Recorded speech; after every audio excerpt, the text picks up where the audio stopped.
ടാറ്റാ.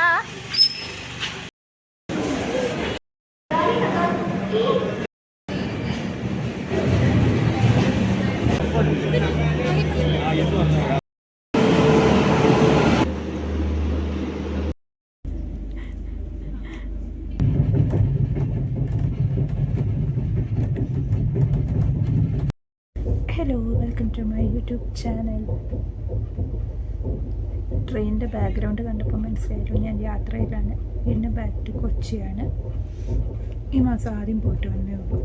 അപ്പോൾ വീണ്ടും പോവുകയാണ്. അടുത്ത മാസം വീണ്ടും പോകും.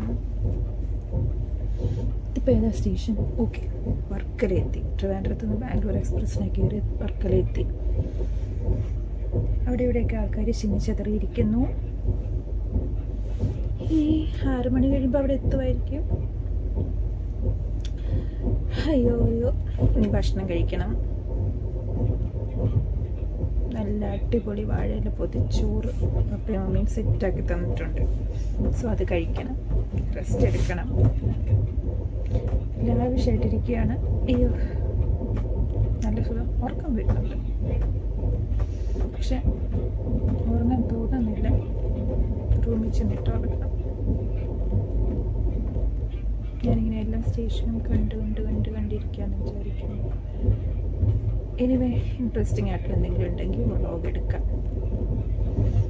ട്രെയിൻ യാത്രയിൽ എന്തെങ്കിലും ഇൻട്രസ്റ്റിംഗ് ഉണ്ടാവുക, കുറേ നല്ല കാഴ്ചകൾ കാണാൻ സാധിക്കുന്നു. Nothing more than that.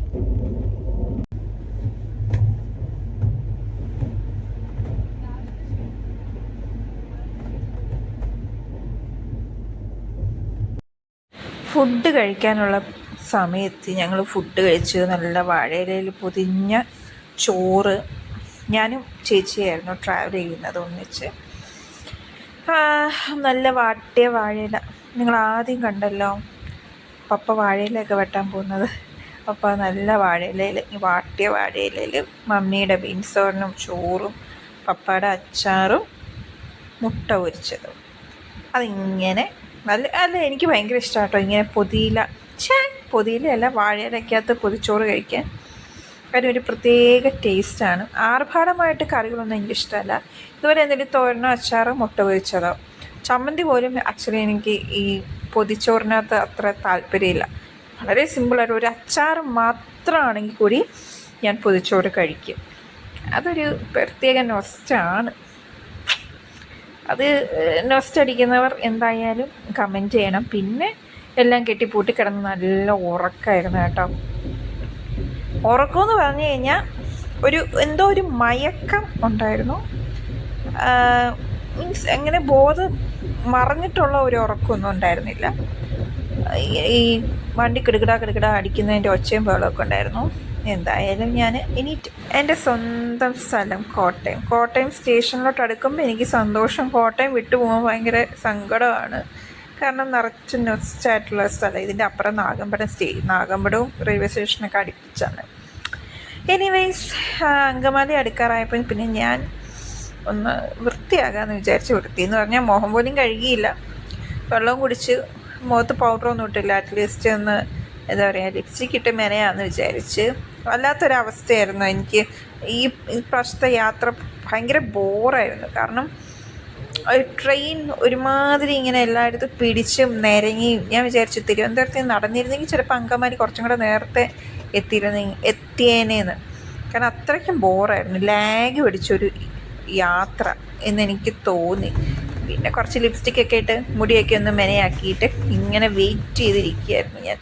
Angamaly ഇപ്പോൾ എത്തും എന്നും പറഞ്ഞിട്ട്. പക്ഷെ 6:12 എത്തേണ്ട ട്രെയിന് സത്യം പറഞ്ഞു കഴിഞ്ഞാൽ 6:45 ആലുവയിലേക്ക് ഇങ്ങനെ എത്തുന്നേ ഉള്ളൂ. ട്രെയിന് തന്നെ എന്താ പറയുക ഒരു വൈക്ലഭ്യം. ആലുവയിലേക്ക് എത്തണോ, ഇപ്പോൾ ഇത്ര സ്പീഡിൽ പോകണോ, ആരാണ്ടിങ്ങനെ ഉന്തിത്തള്ളി ഐലൻഡ് എക്സ്പ്രസ്സിനെ വിടുന്ന പോലെ ആയിപ്പോയി. എന്തായാലും അങ്കമാലി എത്തിയപ്പോൾ ഞാൻ എൻ്റെ ഫ്രണ്ടിനെ കണ്ടു. 5ാം ക്ലാസ് തൊട്ട് 7ാം ക്ലാസ് വരെ ഞങ്ങൾ ഒന്നിച്ച് പഠിച്ച 3 വർഷം ഒന്നിച്ച് പഠിച്ച ഫ്രണ്ടിനെ വർഷങ്ങൾക്ക് ശേഷം കണ്ടു. അവളെ കണ്ടു, ഹസ്ബൻഡിനെ കണ്ടു, പിന്നെ അവളുടെ കുട്ടീനെ കണ്ടു, പ്രകൃതി, സൂര്യ പി സുനിൽ. എന്തായാലും എനിക്ക് വളരെ സന്തോഷമായിരുന്നു കേട്ടോ. ഞങ്ങളിങ്ങനെ വർത്തമാനമൊക്കെ പറഞ്ഞ്. അപ്പോൾ അത്രയുള്ള എന്തായാലും എൻ്റെ അങ്കമാലി യാത്ര ഇവിടം കൊണ്ട് വൈൻഡപ്പ് ചെയ്യാണ്. ചാ